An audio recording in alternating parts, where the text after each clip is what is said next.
छोटा सा इंट्रोडक्शन है और बहुत दिनों बाद वीडियो बना रहा हूँ। कोई वर्क फ्लो अपडेट नहीं है, लेकिन छोटा सा अपडेट रिगार्डिंग एप्स और वर्किंग है कि इतने दिनों में क्या वर्किंग और क्या अपडेट हैं, कितने प्रोजेक्ट्स बनाए, क्या किया, इन सारी चीज़ों का अपडेट है।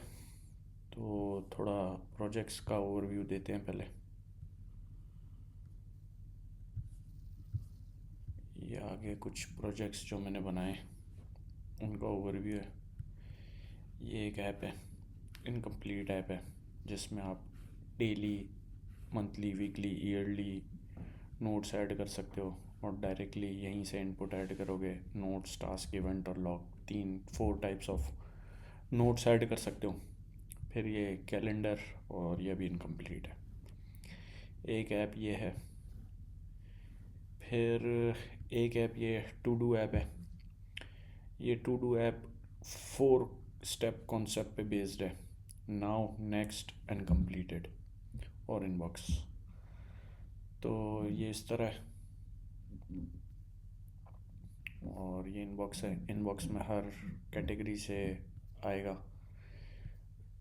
नाउ, नेक्स्ट और कंप्लीटेड। और कुछ चीज़ आपको कंप्लीट नहीं करनी होती, आर्काइव। 4 चीज़ों में फ़िलासफ़ी है।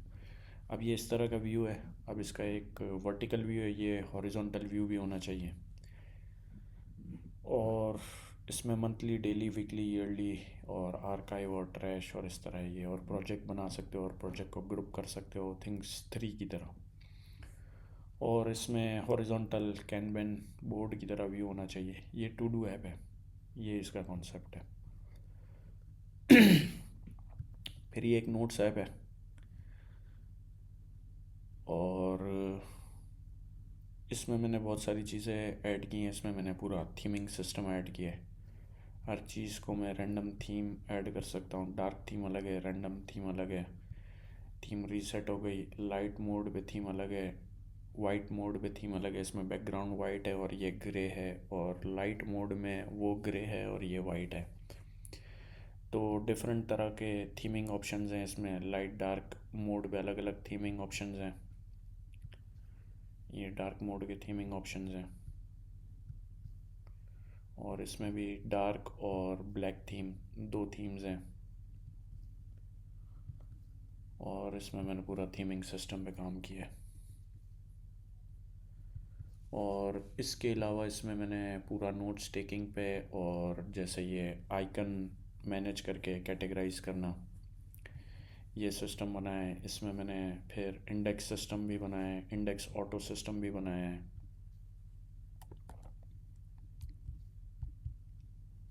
ये शीट जो है ना, डिसमिस नहीं होती।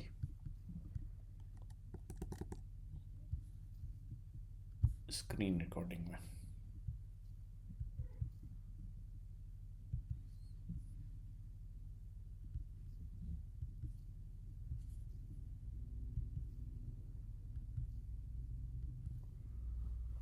अच्छा, इसके अलावा इसमें मैंने आर्काइव, क्लोज, इमेज अटैचमेंट, और इसके अलावा पर्टिकुलर नोट को बैनर में कन्वर्ट करने का और उसका पूरा एडिटर सारा दिया है कि आप पर्टिकुलर उसको पोस्ट में कन्वर्ट कर लो, बैकग्राउंड ऐड कर सकते हो, इमेजेस ऐड कर सकते हो। ये पूरा थीम सिस्टम के साथ ये सारा सिस्टम भी डिज़ाइन किया है कि आप इसको बैनर की तरह एक्सपोर्ट कर सको।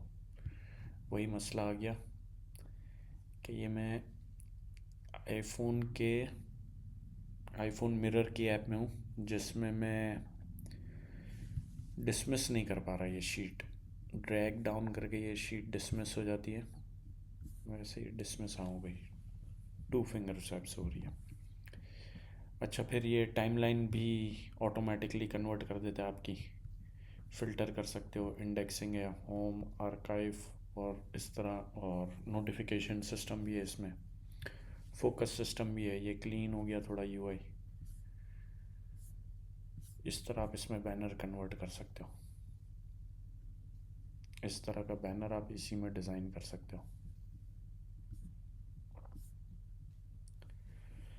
तो ये सारी चीज़ें, इस फीचर, इस ऐप में मैंने नोट्स ऐप में डिज़ाइन की हैं। और iOS तकरीबन 26 से पहले मैंने ये सर्च फीचर और नीचे यूआई ये सारा डिज़ाइन किया था कि सारी चीज़ें नीचे से आनी चाहिए, क्योंकि आदमी के हाथ में मोबाइल होता है तो सारी चीज़ें नीचे होनी चाहिए।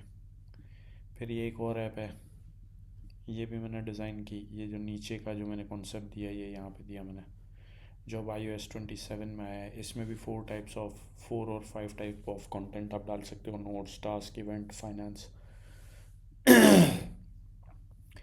इसके अलावा फिर ये एक और नोट्स ऐप है जो इंडेक्सिंग और टाइम बेस्ड सिस्टम पे है। फिर ये प्लेन सिस्टम है, यानी चैट टाइप ऑफ सिस्टम है, डायरेक्ट आप यहीं से एंटर करते जाओगे। इसमें रिव्यू सिस्टम भी है, आप अपने नोट्स रिव्यू कर लोगे, रिव्यू कर सकते हो। और फिर एक और है ओनली नोट, ये एनिमेशन इसमें थोड़ी अच्छी दी हुई है, एनिमेशन का लुक अलग है। इसमें ग्रुपिंग दिया हुआ है, group by days, group by month कर लो आप अपने नोट्स। तो अब हर अलग अलग मंथ के और हर अलग अलग नोट अलग अलग हो गए। इसमें आप इमेज अटैचमेंट कर सकते हो, एनिमेशन है, डेट चेंज कर सकते हो आप, इसमें आप इमेज अटैच कर सकते हो। इसमें आप नोट का कलर चेंज कर सकते हो, मार्क एज इम्पोर्टेंट आर्काइव कर सकते हो, डेट चेंज कर सकते हो, क्रिएशन डेट। एक ये नोट्स ऐप है, इसमें ऑटो इंडेक्सिंग है कि आप कोई भी चीज़ अगर इसमें मैं हाया लिखूँगा तो ये हाया ऑटोमेटिकली इसमें इंडेक्स हो जाएगा। इंडेक्स क्रिएट कर सकते हो, वो जो नीचे से सर्च का ऑप्शन था, ये मेरा भी जो सर्च का जो डिज़ाइन था आज से iOS 27 से पहले का। लेकिन अब ये एक और ऐप है, अब ये एक और ऐप है चैट नोट, ये चैट टाइप ऑफ सिस्टम पे ऐप है, और ये जनरल बेस सिस्टम भी है। इसमें जनरल बेस सिस्टम भी है, और जनरल बेस सिस्टम के साथ इसमें टाइमलाइन सिस्टम भी है। इसमें इसके अलावा टास्क है, इसमें अलावा नोट्स हैं, नोट्स के अलावा इसमें फाइनेंस भी है, ऑटो फाइनेंस कर सकते हो आप, फाइनेंस हर चीज़ का आप कैलकुलेशन हिसाब किताब कर सकते हो। एक ही चैट के साथ आप फाइनेंस और नोट्स और सारी चीज़ें कर सकते हो। तो ये एक ऐप है, लेकिन ये अपडेट है मेरे इतने अरसे की वर्किंग की और पढ़ने की और सारी चीज़ों की। इसमें एक और चीज़ भी है, इसमें ये टाइमर्स भी हैं, फोकस टाइमर, पोमोडोरा टेक्निक्स, ये सारी चीज़ें भी हैं इसमें। तो इस ऑल इन वन पैकेज है। अब ये सारी वर्किंग करने के बाद अब एक और न्यू प्रोजेक्ट स्टार्ट करना है दोबारा, एक्सपेंस ट्रैकिंग ऐप और finance accounting app, complete accounting app. तो ये कुछ अपडेट थी कि इतने अरसे की डेवलपमेंट के बाद, इतनी वर्किंग के बाद, ये ये जो सारी ऐप्स हैं ना, ये तकरीबन चैट नोट को छोड़ के सारी ऐप्स मैंने खुद लिखी हैं, और भी बहुत सारी लिखी हैं, मैक ऐप्स और बहुत सारी हैं। ये मैंने with the help of AI tools लिखी है। ये मैंने नहीं बनाई, मैंने सिर्फ एआई प्रॉम्प्ट से बनाई है, ठीक है। और एआई कोडिंग के लिए कुछ ये टूल्स हैं जिन पे मैं सोच रहा हूँ कि यूज़ करके, इनमें से कुछ को यूज़ करके एक जो अकाउंटिंग ऐप का नया प्रोजेक्ट है वो स्टार्ट किया जाए। तो उसके लिए जो मैंने शॉर्ट लिस्ट किया है वो मैंने कर्सर, क्लॉड और वार्प को, ये 3 शॉर्ट लिस्ट किए मैंने।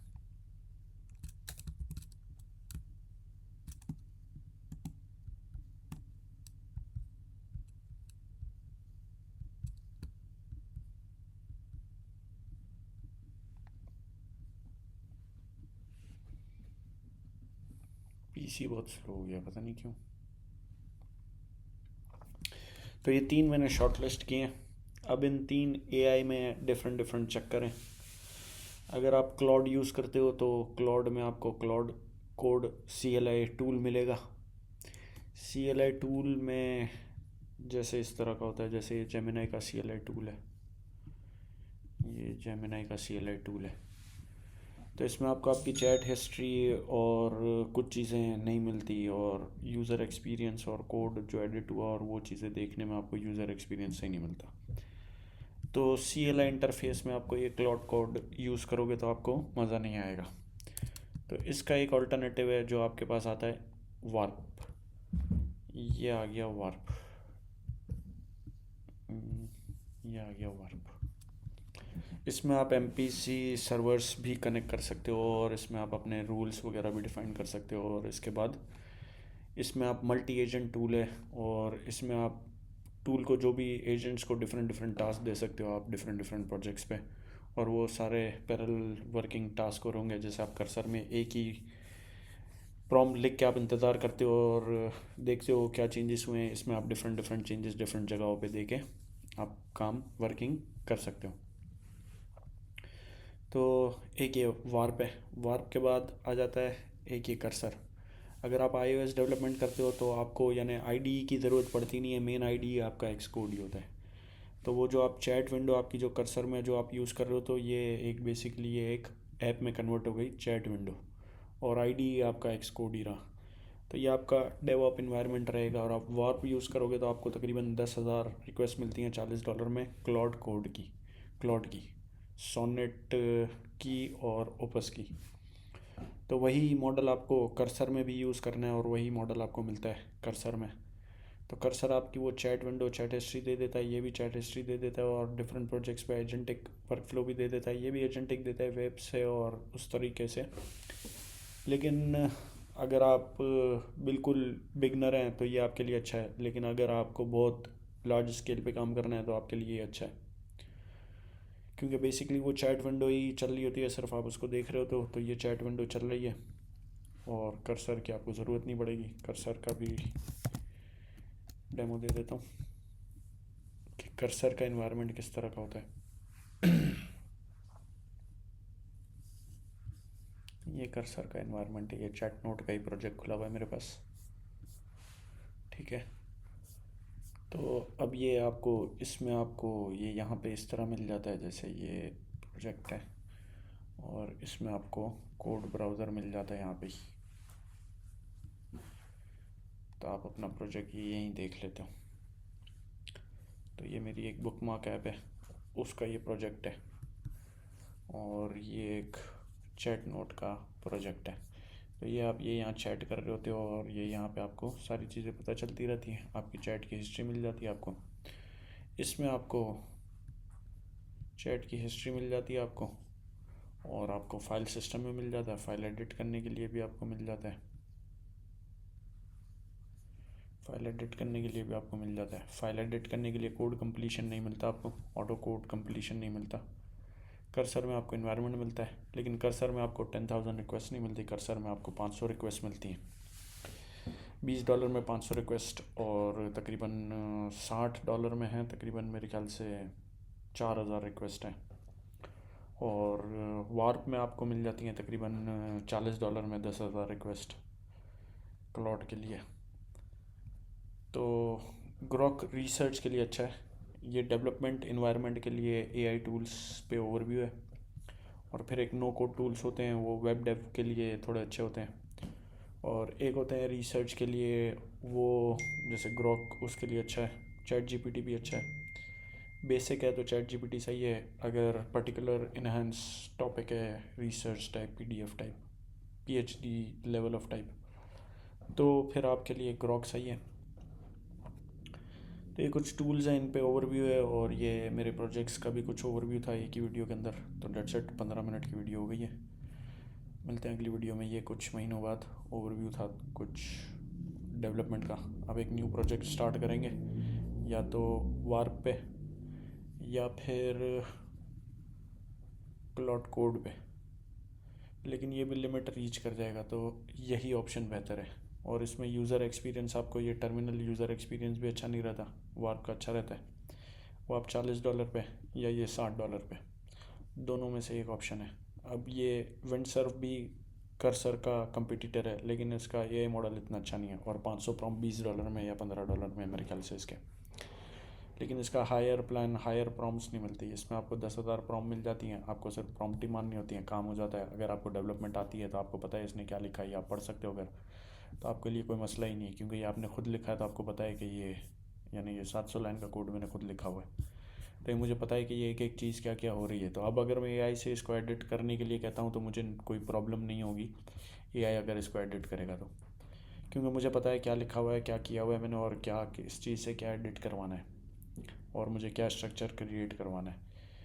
अगर सिर्फ आपको प्रोग्रामिंग और एप्लीकेशन डेवलपमेंट के बारे में कुछ भी नहीं पता और आप एआई को खाली प्रॉम्प्ट मारे जा रहे हो और वो आपको बना के दे दे, तो आपको कुछ भी नहीं समझ आएगा, और ना ही वो आपके काम की ऐप है, और वो ना यूजेबल है। तो इतने एआई होने के बाद भी यानी उस लेवल पे आ जाता है कि एआई भी पर्टिकुलर लेवल पे पर्टिकुलर काम नहीं कर पाता है, और पर्टिकुलर इन्वायरमेंट में आपको पर्टिकुलर टूल ही चलाने पड़ते हैं जो पर्टिकुलर काम ऑप्टिमल तरीके से कर सकते हैं, भले मॉडल कोई भी चल रहा हो, कभी कभार ये भी डिपेंड करता है। तो या तो कर्सर या फिर वार्प, लेकिन मेरे लिए वार्प बेस्ट है। 10,000 रिक्वेस्ट है मंथली, आप आओ और स्टार्ट, और एजेंटिक वर्क फ्लो है, आपने रिक्वेस्टें दी हुई और वो काम हो रनिंग में। तो इसका ऐप डेवलपमेंट का, नई ऐप डेवलपमेंट करनी है तो यही सोच रहा था कि कौन सा एआई टूल चलाऊं। पहले मैंने कर्सर चलाया था, अब मैं वार्प चलाना चाह रहा हूँ। इसमें लिमिट मेरी 2 दिन में, $20 का जो प्लान है वो मेरा 2 दिन में ख़त्म हो जाता है। अगर $20 के प्लान पे मैं 2 दिन तक नॉर्मली भी चैट करता रहूँ तो 2 दिन के अंदर मेरी लिमिट ख़त्म हो जाती है। तो $60 और फिर $200 वाला प्लान है। $200 वाले प्लान में भी तकरीबन 5,000 मैसेजेस ही हैं या 10,000 मैसेजेस हैं शायद। तो $200 पे 10,000 मैसेजेस, या $40 में 10,000 मैसेजेस, तो बड़ा ह्यूज डिफरेंस है। लेकिन इसमें कॉन्टेक्स्ट विंडो हाई कर सकते हो आप, इसमें कॉन्टेक्स्ट विंडो का नहीं पता, लेकिन ये इसकी कोड इंडेक्सिंग का सिस्टम बड़ा वीआईपी है, और ये बहुत सारी कोड बेसिस आप इसको इंडेक्स करवा के रख सकते हो, और वो उसको आप रूल्स वगैरह और सारी चीज़ें, इसका एक अलग इन्वायरमेंट है। ये मेन बेसिकली iOS डेवलपमेंट के लिए ये टूल इतने सारे डेवलप नहीं हुए हुए, ज़्यादातर यानी यूँ वेब डेवलपमेंट के लिए कुछ टूल्स बहुत ज़्यादा अच्छे हैं। जैसे अगर वेब डेवलपमेंट के लिए ये टूल मैं अगर यूज़ कर रहा होता तो बहुत ज़्यादा यानी परफॉर्मेंस वाइज ये थोड़ा हाई रहता बनस्बत इसके। वो ये में क्योंकि कुछ रिक्वेस्ट में यहाँ दे देता है एजेंटिक वर्क फ्लो मिलता, वेब डेवलपमेंट वाले इन्वायरमेंट में एजेंटिक वर्क फ्लो ज़्यादा काम करता है, क्योंकि यूआई पे आप अलग काम कर रहे होते हो, बैकएंड का अलग कर रहे होते हो, ऑथेंटिकेशन का अलग कर रहे होते हो, डेटाबेस का अलग कर रहे होते हो, ओआरएम कनेक्शन सारे अलग अलग चल रहे होते हैं। तो सारी डिफरेंट डिफरेंट चीज़ें होती हैं वेब डेवलपमेंट वाले सिस्टम में, और फिर इस सिस्टम पे अलग iOS डेवलपमेंट पे अलग चीज़ें हैं। फिर आपको एक्स कोड के थ्रू प्रीव्यू और रन और टेस्ट करते हो आप ऐप, और इसमें एजेंट एक एडवांटेज मिलेगा, आप डिफरेंट डिफरेंट ऐप्स पे। अब अगर इसमें मुझे 2 ऐप्स एक साथ खोलनी हो तो मैं नहीं खोल सकता। अब ये मेरी इस ऐप का कोड बेस दूसरी ऐप के अंदर मैं यूटिलाइज़ नहीं कर सकता।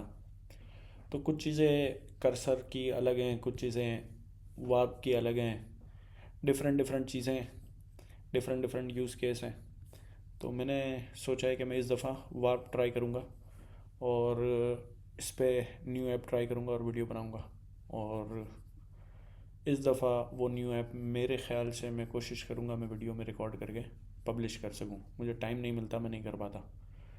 That's it, this was it for this video. Thank you very much. अल्लाह हाफ़िज़।